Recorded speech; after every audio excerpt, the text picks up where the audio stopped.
بسم اللہ الرحمن الرحیم۔ السلام علیکم ورحمۃ اللہ۔ سب سے گزارش ہے ایک بار درود شریف پڑھ لیں۔ اللہم صلی علی سیدنا و مولانا محمد و علی آل سیدنا و مولانا محمد و بارک وسلم۔ قادیانی فتنہ جو کہ وقت کا سب سے زیادہ سنگین فتنہ ہے، اس کے بارے میں ہمیں خود بھی جاننا چاہیے اور اپنی آنے والی نسلوں کو بھی اس کے بارے میں آگاہ کرنا چاہیے، تاکہ ہمارا بھی خاتمہ ایمان پہ ہو جائے اور ہماری آنے والی نسلوں کا خاتمہ بھی ایمان پہ ہو جائے۔ مسلمانوں کا عقیدہ ختم نبوت کے بارے میں کیا ہے؟ مسلمانوں کا عقیدہ ہے کہ نبوت کی دو قسمیں ہیں۔ نبی اس کو کہتے ہیں جو پرانے نبی کی کتاب اور شریعت پر عمل کرے۔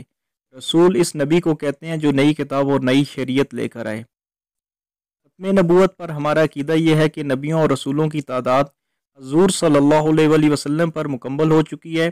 اب قیامت تک کسی بھی انسان کو نبوت یا رسالت نہیں ملے گی، اور حضور نبی کریم صلی اللہ علیہ وسلم آخری نبی ہیں۔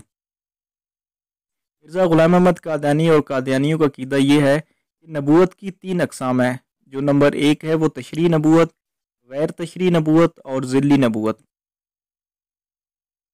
تشریعی نبوت قادیانی کہتے ہیں کہ نئی شریعت کے ساتھ جو نبی ہے اس کو تشریعی نبی کہتے ہیں۔ غیر تشریعی نبوت قادیانی کہتے ہیں کہ بغیر شریعت کے ساتھ جو نبوت ملتی ہے اس کو غیر تشریعی نبی کہتے ہیں۔ ذلی نبوت قادیانی کہتے ہیں کہ حضور نبی کریم صلی اللہ علیہ وسلم کی اتباع سے جو نبوت ملتی ہے اس کو ذلی نبوت کہتے ہیں، اور یہی بہت بڑی دھوکہ دہی ہے قادیانیوں کی جو کہ وہ مسلمانوں کے ساتھ کرتے ہیں۔ قادیانیوں کا عقیدہ یہ ہے کہ تشریعی اور غیر تشریعی نبیوں یعنی نبیوں اور رسولوں کی تعداد تو حضور صلی اللہ علیہ وسلم کی تشریف لانے سے مکمل ہو چکی ہے، جبکہ ذلی نبوت کا دروازہ تا قیامت کھلا ہے۔ لیکن اس کے ساتھ ہی وہ یہ بھی کہتے ہیں کہ جو ذلی نبوت ہے صرف مرزا قادیانی کو ملی ہے، اور مرزا قادیانی ہی آخری نبی ہے، جس کے بارے میں نے مرزا قادیانی کا حوالہ پہلے اپنی ویڈیوز میں لگا چکا ہوں، کہ جس میں مرزا غلام احمد قادیانی کہتا ہے کہ میں خود محمد رسول اللہ ہوں، نعوذ باللہ من ذالک۔ یہی اصل وجہ ہے جس کی وجہ سے قادیانی پوری امت مسلمہ کو گمراہ کرتے ہیں، لیکن وہ یہ چیز مسلمانوں کو سریعام نہیں بتاتے۔ اگر کسی بھی مسلمان کو یہ چیز بتائی جائے گی تو اس کے لیے بہت زیادہ مسئلہ ہو جائے گا، اور وہ قادیانیوں کو برا بھلا کہنا شروع کر دے گا۔ اسی وجہ سے قادیانی یہ تمام چیزیں چھپاتے ہیں۔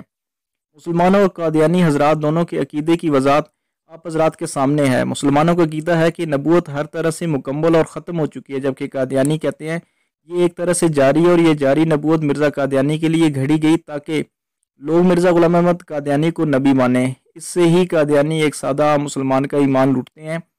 اب میرا ان لوگوں سے سوال ہے جو کہ قادیانیوں کے لیے نرم گوشہ رکھتے ہیں اور بجیاس کوکنگ اور اس طرح کے اور بہت سارے لوگوں کے بارے میں بہت سارا زیادہ نرم گوشہ اپنے دل میں رکھتے ہیں کہ ہمارے پیارے نبی کریم صلی اللہ علیہ وسلم کے ساتھ کسی کو شریک کرے یا ان کے بعد مرزا قادیانی یا کسی اور کو نبی مانے۔ کیا یہ ہمارے لیے گوارا ہو سکتا ہے؟ کیا کوئی بھی مسلمان اس چیز کو گوارا کر سکتا ہے؟ انشاءاللہ تعالی میری جو اگلی ویڈیو ہے وہ عقیدہ حیات سیدنا عیسیٰ علیہ السلام پر ہوگی، جس میں مختلف چیزیں میں آپ کے ساتھ ڈسکس کروں گا اور آپ لوگوں کو بتاؤں گا۔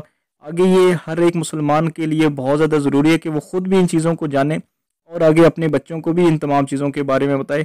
اللہ پاک ہمیں سب قسم کے فتنوں سے بچنے والا اور خاص طور پہ قادیانیوں کے فتنوں سے بچنے والا بنا دے، اور آپ صلی اللہ علیہ وسلم سے سچی محبت اور آپ صلی اللہ علیہ وسلم کے ختم نبوت پر ایمان لانے والا اور تا قیامت ایمان رکھنے والا بنا دے۔ السلام علیکم ورحمۃ اللہ، وما علینا الا البلاغ۔